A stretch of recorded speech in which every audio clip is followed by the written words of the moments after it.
نحمده ونصلي ونسلم على رسوله الكريم أما بعد فأعوذ بالله من الشيطان الرجيم بسم الله الرحمن الرحيم عذاب القبر والسؤال منكر ونكير حق كائن في القبر وإعادة الروح إلى جسد العبد في قبره حق وضغطة القبر حق وعذابه حق كائن للكفار كلهم ولبعض عصاة المؤمنين الصلاة والسلام عليك يا سيدي يا رسول الله وعلى آلك وأصحابك يا سيدي يا حبيب الله۔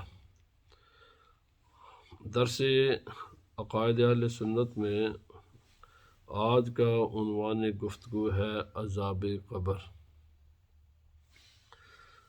قبر کے معاملات پر گفتگو ہوگی تو آپ فرماتے ہیں کہ وسوال و منکرین و نکیرن، امام اعظم امام ابو حنیفہ رضی اللہ تعالیٰ عنہ کی یہ کتاب ہے، بہت مشہور آپ کی کتاب ہے الفقہ الاکبر، اس کا یہ درس ہو رہا ہے۔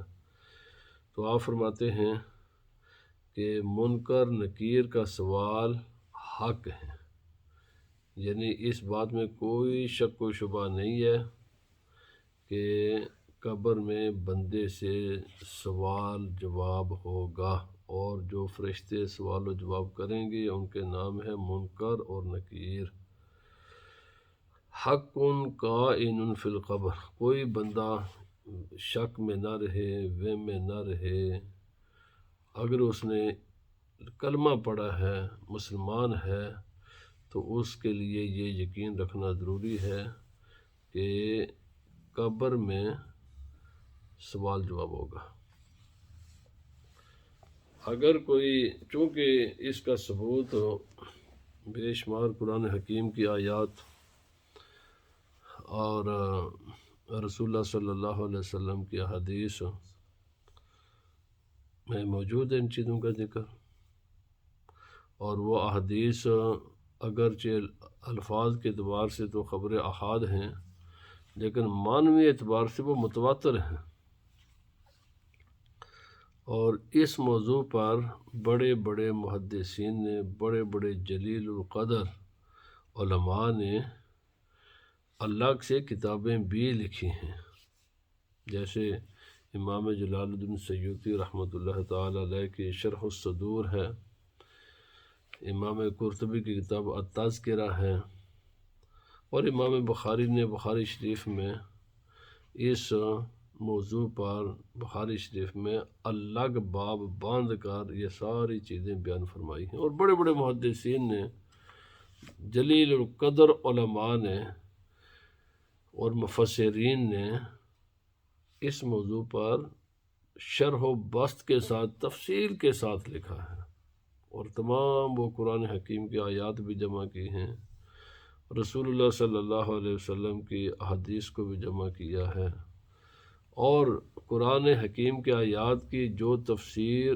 نبی پاک صلی اللہ علیہ وسلم نے صحابہ کرام کو بیان فرمائی، اور صحابہ کرام نے اس تفسیر کو روشنی میں جو کچھ رسول اللہ صلی اللہ علیہ وسلم سے سنا، پھر آگے امت کو پہنچایا وہ ساری چیزیں۔ تو یہ چیز ایسی نہیں ہے کہ جس میں کوئی ذرہ برابر بھی شک و شبہ ہو، اور نبی پاک صلی اللہ علیہ وسلم نے تو وہ تمام تفصیلات بیان فرما دی ہیں جو قبر سے متعلقہ ہیں، جو نجات دینے والے اعمال ہیں وہ بھی بیان فرما دیے، اور وہ اعمال جو عذاب قبر کا سبب بنیں گے وہ بھی بیان فرما دیے، اور جو کچھ قبر میں معاملات ہوں گے سب کچھ رسول اللہ صلی اللہ علیہ وسلم نے بیان فرما دیا ہے۔ فرمایا وَإِعَادَةُ الرُّوحِ إِلَى جَسَدِ الْعَبْدِ فِي قَبْرِهِ حَقٌّ، جب دفن کیا جاتا ہے تو اس کے بعد انسانی جسم میں روح واپس آتی ہے، اور اس کا روح کا واپس انسانی جسم میں آنا اور بندے کو بٹھانا یہ حق ہے۔ اب لوگ سوال کرتے ہیں جی بہت سی قومیں تو مردوں کو جلا دیتی ہیں، تو ان کو کیسے بٹھایا جاتا ہے؟ کئی لوگ ہیں جو سمندر میں غرق ہو جاتے ہیں، پانی میں غرق ہو جاتے ہیں، تو ان کے ساتھ بھائی بات یہ ہے کہ اللہ رب العزت کے لیے کوئی بھی چیز، یہ سارے معاملات ہم اپنے اعتبار سے ان چیزوں کا سوچتے ہیں۔ اللہ رب العزت کے لیے یہ معاملات کچھ بھی نہیں ہے، وہ قادر ہے جیسے چاہے سو کرے وہ۔ پھر ہم جو بھی سوچتے ہیں نا وہ اس دنیا کے اعتبار سے سوچتے ہیں، چونکہ ہم رہتے اس دنیا میں ہیں، اور ڈیپ گہرا غور و فکر نہیں کرتے۔ اگر گہرا غور و فکر کریں تو آپ کو خود ہی سمجھ آ جائے کہ یہ جو کچھ ہم سوچتے ہیں وہ اس دنیا کے اعتبار سے سوچتے ہیں، حالانکہ وہ دنیا الگ ہے۔ آپ اتنا سوچیں، اتنا ہی غور کر لیں، جو آج ہم جب اس دنیا میں ہوتے ہیں، کھانا پینا سونا چلنا پھرنا سارے معاملات کرتے ہیں، جب 9 ماہ تک اپنی ماں کے پیٹ میں ہوتے تو یہ کام کرتے ہیں؟ ہم نہیں کرتے۔ ظاہر بات ہے ماں کا پیٹ وہ ایک الگ دنیا ہے،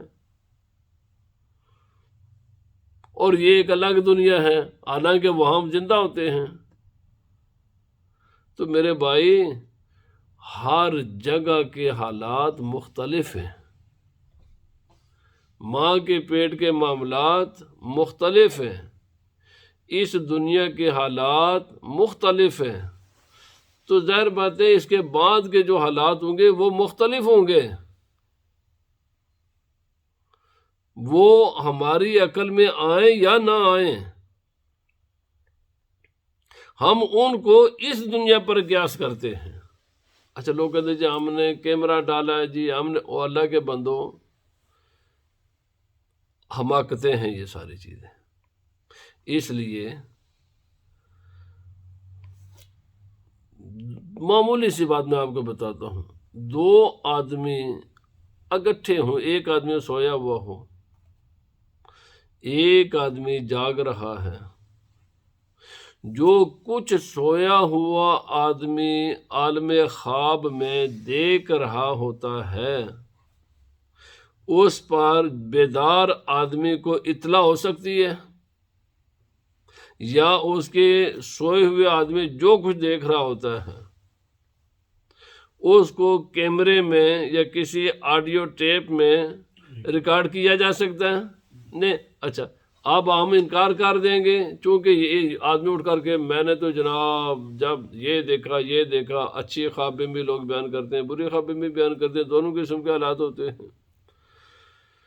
وہ کہ کوئی آدمی آ کے نہیں میں تو نہیں مانتا، تو وہ یہ کہ میں نہیں مانتا تو اس کی بات مانی جائے گی؟ ہم کہیں گے اللہ کے بندے حالات 2 مختلف ہیں۔ جس وقت وہ مثلا ایک اچھی خواب دیکھ رہا تھا نا، تجھے اطلاع ہی نہیں تھی، پتہ ہی نہیں تھا وہ کیا دیکھ رہا ہے، اور جب وہ بری خواب دیکھ رہا تھا نا تجھے پتہ ہی نہیں تھا۔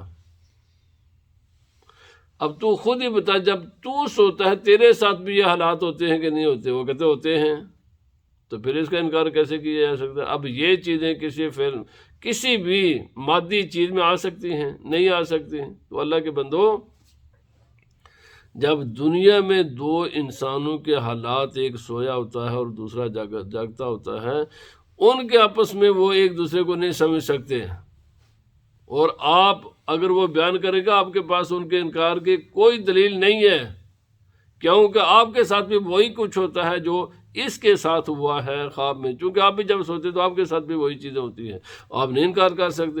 اسی طرح جب دنیا میں 2 انسان کی جب معمولی سی حالت بدلتی ہے، زیادہ نہیں بدلتی، تھوڑی سی حالت بدلتی ہے، تو کتنا فرق پڑ جاتا ہے انسان کا۔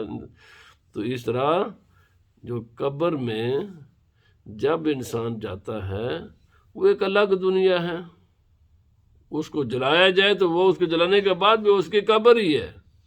کسی کو کوئی شیر کھا جاتا ہے، کوئی جانور انسان کو نگل جاتا ہے، وہ پیٹ ہی اس کی قبر ہے۔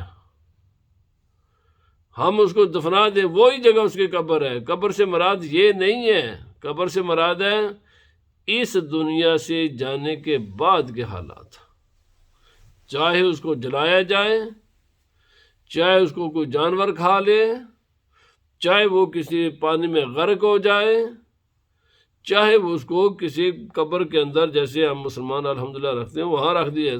سب کا معاملہ قبر سے مراد ہے اس دنیا، اور اس کو کہتے ہیں عالم برزخ۔ یہ آخرت کی پہلی منزل ہے۔ اگر اس میں انسان کامیاب ہو گیا تو بعد کی تمام منازل میں انسان کامیاب ہو جاتا ہے، اور اگر اس میں انسان ناکام ہوا تو بعد کی کسی بھی منزل پر کامیابی کا کوئی چانس نہیں ہے۔ نبی پاک صلی اللہ علیہ وسلم نے فرمایا، قبر جنت کے باغوں میں سے ایک باغ ہے یا جہنم کے گڑھوں میں سے ایک گڑھا ہے۔ جو آدمی یہاں پر کامیاب ہو گیا، اگلا مرحلہ میدان محشر کا، پھر میزان عدل کا، پھر پل صراط کا، حوض کوثر کا، آگے جنت یا جہنم۔ جو یہاں کامیاب، ہر منزل پر کامیاب ہوتا جائے گا، اور جو یہاں ناکام، بعد کی ہر منزل پر وہ ناکام ہے۔ وہ میدان معاشر میں بھی ناکام، وہ پل صراط پر بھی ناکام، میزان عدل پر بھی ناکام، حوض کوثر پر بھی ناکام، اور آخری پھر اس کی منزل جہنم ہوتی ہے۔ ہر منزل پر وہ ناکام ہوگا۔ اس لیے رسول اللہ صلی اللہ علیہ وسلم نے فرمایا، اس منزل کو کامیاب کرو۔ اس منزل کی کامیابی کے انشاءاللہ میں عرض کروں گا، پہلے مسئلہ آپ سماعت فرما لیں۔ فرمایا، وَدَغْتَةُ الْقَبْرِ حَقٌّ، قبر دباتی ہے۔ نبی پاک صلی اللہ علیہ وسلم نے فرمایا، ہر ایک کو دباتی ہے، چاہے وہ مومن ہو چاہے وہ کافر ہو۔ فرق یہ ہے کہ کافر کو اتنا دباتی ہے کہ دائیں بائیں کی پسلیاں بائیں طرف اور بائیں کی پسلیاں دائیں طرف ہو جاتی ہیں، انتہائی تکلیف دہ دباتی ہے۔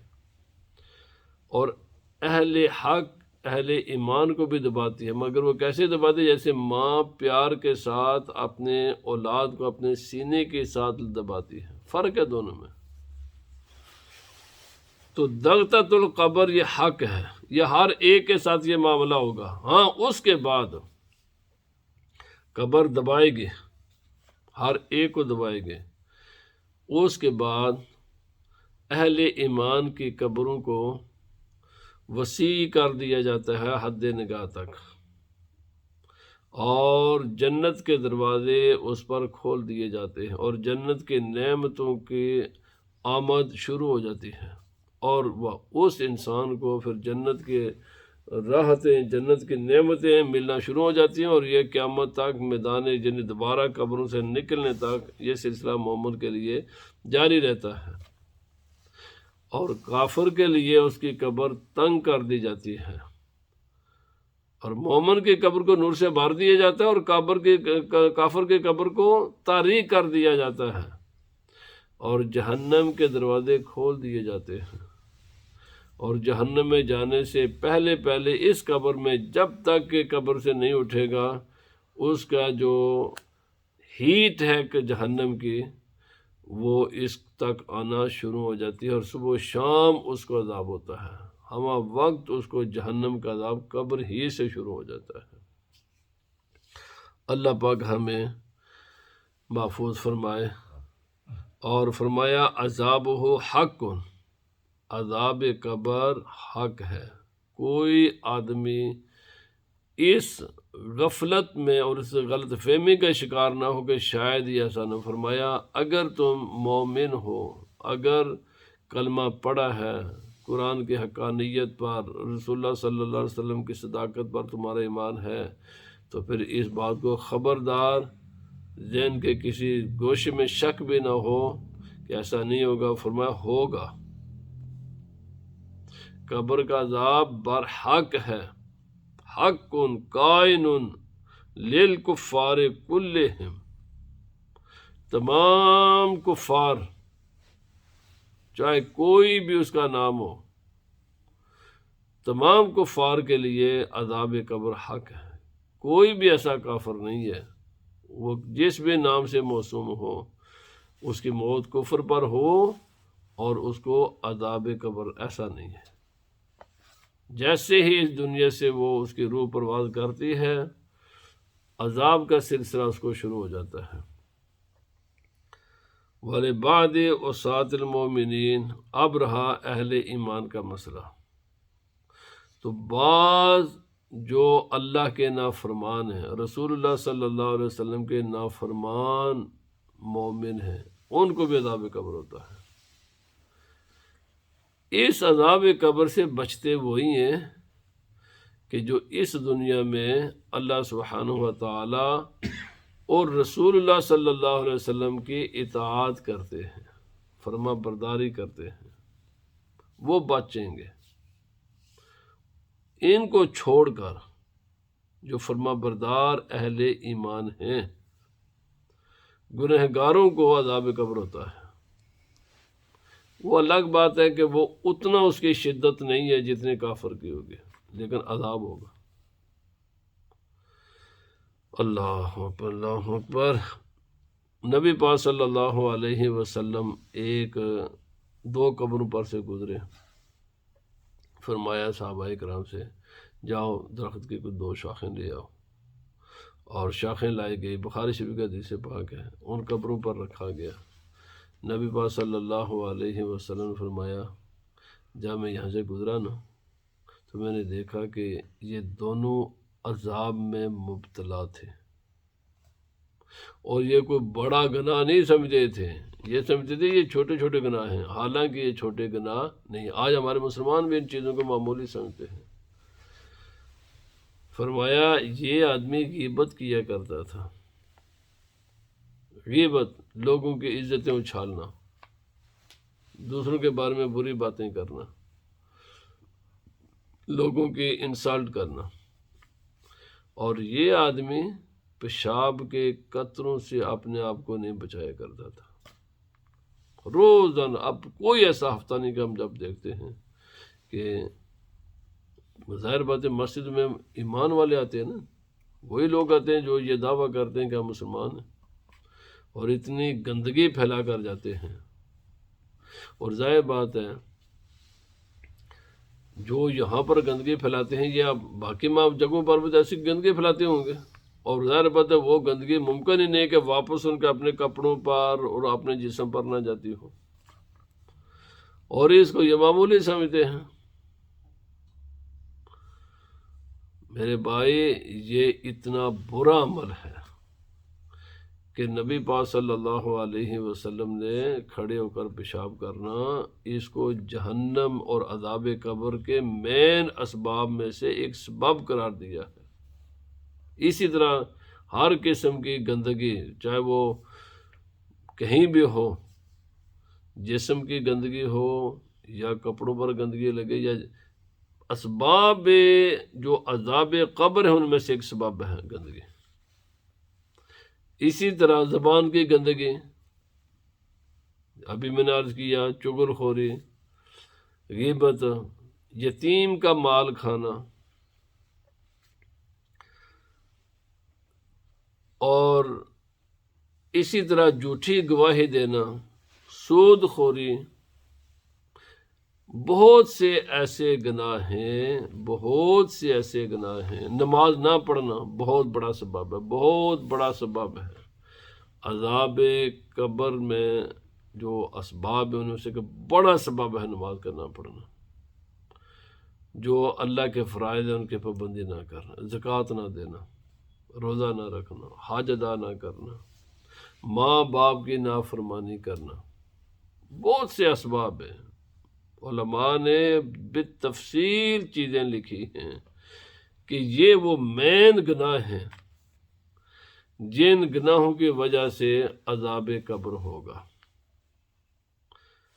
اسی دنیا میں اگر کوئی غلطی ہو گئی ہے انسان سے تو جلد از جلد اس بندے کو توبہ کر لینی چاہیے، اور جو کچھ ہو چکا ہے اس کے خدا تعالیٰ سے معافی مانگے۔ علماء نے آسان ایک نسخہ بتایا ہے، اور نبی پاک صلی اللہ علیہ وسلم نے بھی فرمایا، اور اسی کی روشن میں زبان کی حفاظت کی جائے اور اپنے ہاتھوں کی حفاظت کی جائے۔ یہ بہت لازمی چیزیں ہیں۔ نہ اپنی زبان سے کسی بھی انسان کو گالی گلوچ، غیبت، چغل خوری، لوگوں میں آپس میں لڑائی جھگڑا پہ بہت سی چیزیں، زبان کو جتنا بند انسان رکھے گا اتنا ہی اس کے لیے عذاب قبر سے بچنے کے جو ہے نا وہ چانسز بڑھ جائیں گے۔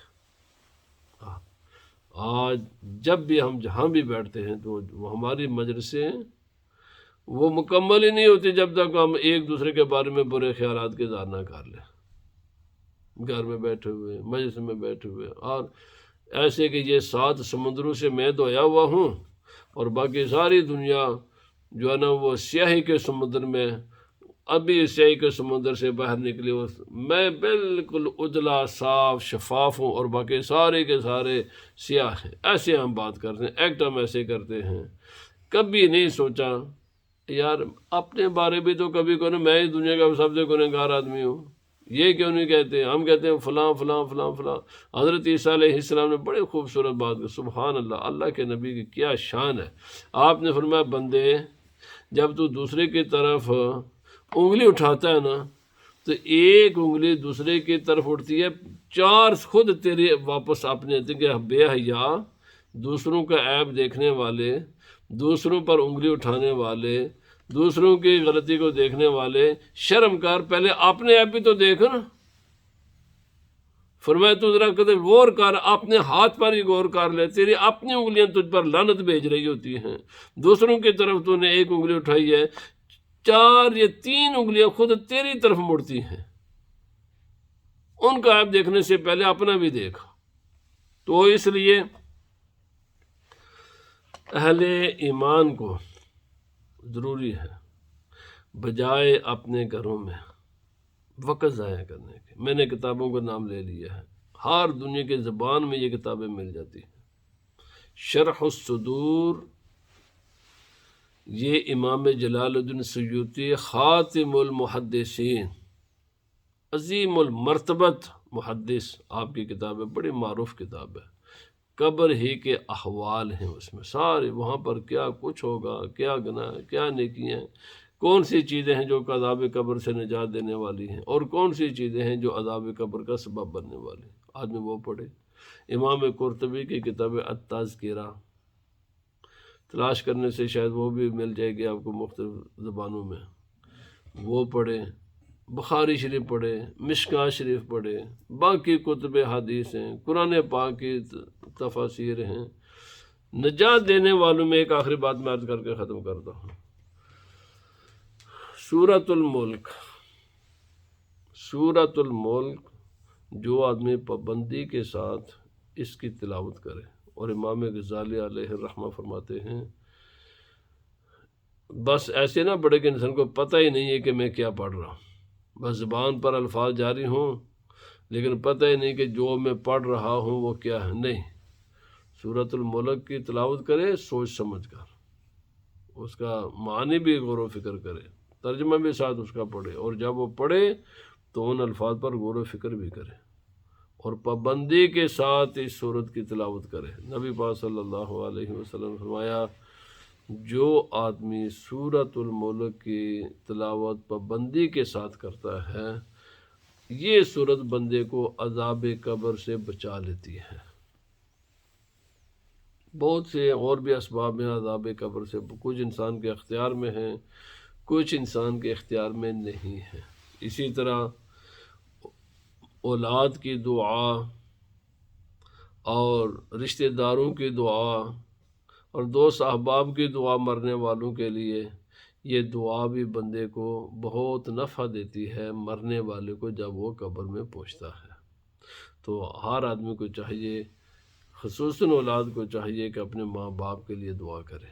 جب ماں باپ ہوتے ہیں تو پھر اولاد کی خدمت کرتے ہیں، جب ماں باپ دنیا سے چلے جائیں اب اولاد اور کچھ نہیں کر سکتی، تو اتنا تو کر سکتی ہے کہ اپنے ماں باپ کے لیے دعا کرے۔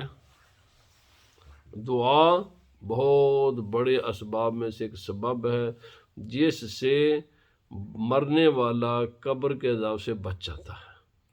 صدقہ بہت بڑے اسباب میں سے ایک سبب ہے، جو آدمی صدقہ دیتا ہے، خود دے، اگرچہ اگر اولاد بھی دے تو اس کا بھی نفع ہوتا ہے مرنے والے کو، لیکن خود دے تو یہ علماء نے فرمایا کہ اپنے ہاتھ سے دیا ہوا صدقہ یوں سمجھو کہ یہ 100 پونڈ آپ نے دیے ہیں، اور مرنے کے بعد جب اولاد ہے وہ 100 پونڈ تیرا 1 پونڈ کے برابر ہے۔ جو تو نے اپنی زندگی میں دیا تیرا 1 پونڈ 100 پونڈ کے برابر ہوگا، اور مرنے کے بعد جو اولاد یا دوسرا کوئی تیرے لیے صدقہ دے گا اس کا 100 پونڈ تیرے 1 پونڈ کے برابر ہوگا۔ اس لیے صدقہ کرو، اپنے ہاتھ کے ساتھ کر کے جاؤ، زیادہ سے زیادہ صدقہ کر کے جاؤ، مخلوق مال جمع کرنے کے بجائے صدقہ کرو، اس کو دو، دوسروں کو خرچ کرو اس پر، اور اس نیت کے ساتھ کرو اللہ کی رضا کے لیے۔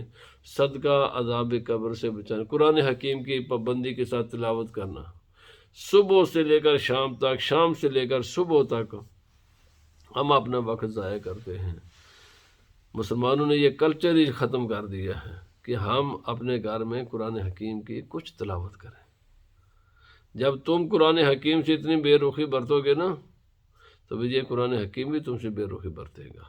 اس کے لیے لازم ہے کہ ہمارے مسلمان خاندان، خود بھی، ماں باپ بھی اپنے اولاد کو پابند بنائیں کہ قرآن حکیم کا 1 رکوع، 2 رکوع، 1 سپارہ، 1 سورت، اس کی تلاوت پابندی کے ساتھ گھروں میں کریں، کیونکہ عذاب قبر سے بچانے کے جو اسباب ہیں ان میں سے ایک قرآن حکیم کی تلاوت بھی ہے۔ اللہ پاک مجھے بھی آپ کو بھی اس پر عمل کی توفیق عطا فرمائے۔ وما علینا الا البلاغ۔